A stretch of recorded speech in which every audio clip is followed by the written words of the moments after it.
Welcome to CG Tutorial. Today, we delve into a question that has puzzled theologians, philosophers, and countless individuals for centuries.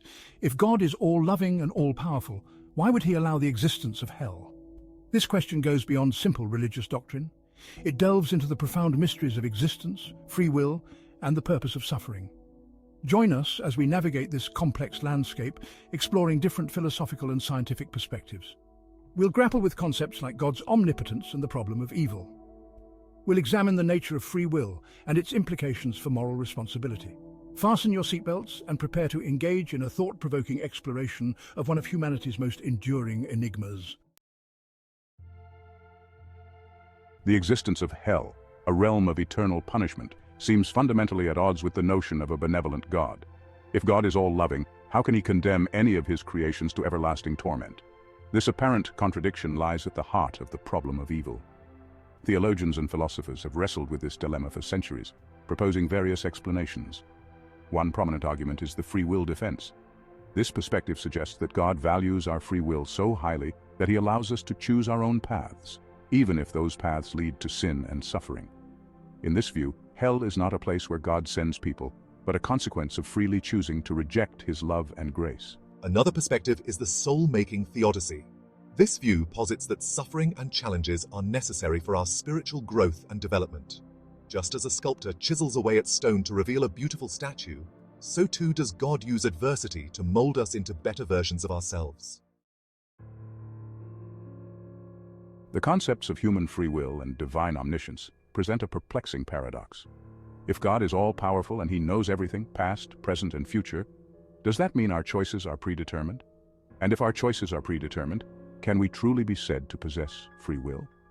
But without free will, should anyone bear the burden of punishment for the sins they are preordained to commit? If they are still condemned to hell, how can we assert that the architect of such an inequitable design is all-benevolent? Thus we encounter a paradox. Compatibilism attempts to reconcile these seemingly contradictory ideas. This philosophical stance argues that determinism, the idea that all events are causally predetermined, and free will are not mutually exclusive. Compatibilists suggest that we can still have free will, even if our choices are ultimately part of a larger, predetermined plan. In the context of the multiverse, the relationship between free will and divine knowledge takes on an even more intricate dimension. If multiple universes exist, each branching off from different choices and possibilities, it raises questions about the extent of God's knowledge. Does God know the outcome of every choice in every possible universe? Or is there an element of uncertainty even within the divine mind?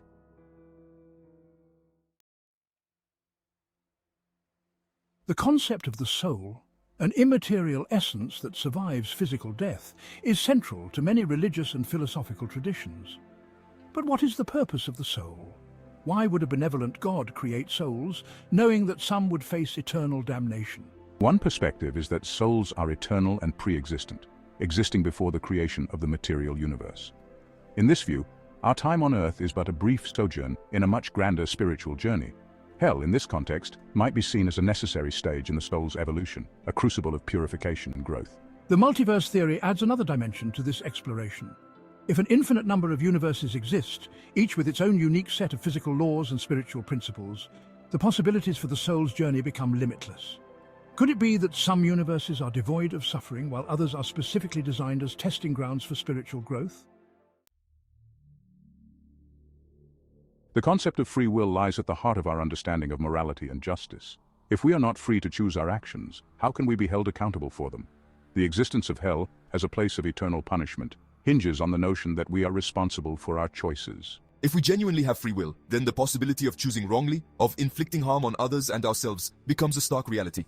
With freedom comes responsibility, and with responsibility, the potential for profound consequences. Hell, in this context, might be seen as the ultimate manifestation of these consequences, the price we pay for choosing darkness over light. However, the multiverse theory introduces an element of nuance to this perspective. If an infinite number of versions of ourselves exist, each making different choices in different universes, does the concept of ultimate consequence still hold true? The existence of hell presents a significant challenge to the traditional understanding of a loving and merciful God.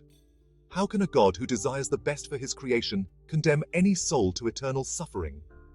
This question has plagued theologians and philosophers for centuries, leading to a variety of attempts to reconcile God's goodness with the existence of hell. One perspective suggests that hell is not a place of active punishment inflicted by God, but rather a natural consequence of rejecting his love. Just as a plant deprived of sunlight will eventually wither and die, so too might a soul that chooses to exist apart from God's grace experience a form of spiritual atrophy. In this view, hell is not a place where God sends people, but a state of being that results from a conscious turning away from the divine. Another perspective argues that God's justice and mercy are not mutually exclusive. While God may be perfectly just in punishing sin, he is also infinitely merciful in providing opportunities for repentance and redemption. The concept of purgatory, a state of purification after death, is one example of how these seemingly opposing attributes might be reconciled.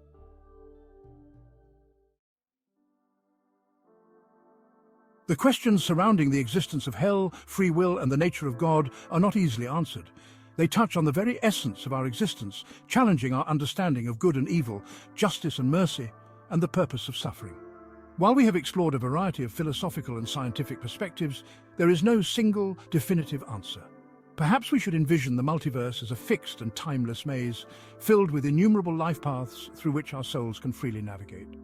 With each decision, whether monumental or trivial, we choose a new direction, a new universe for our soul.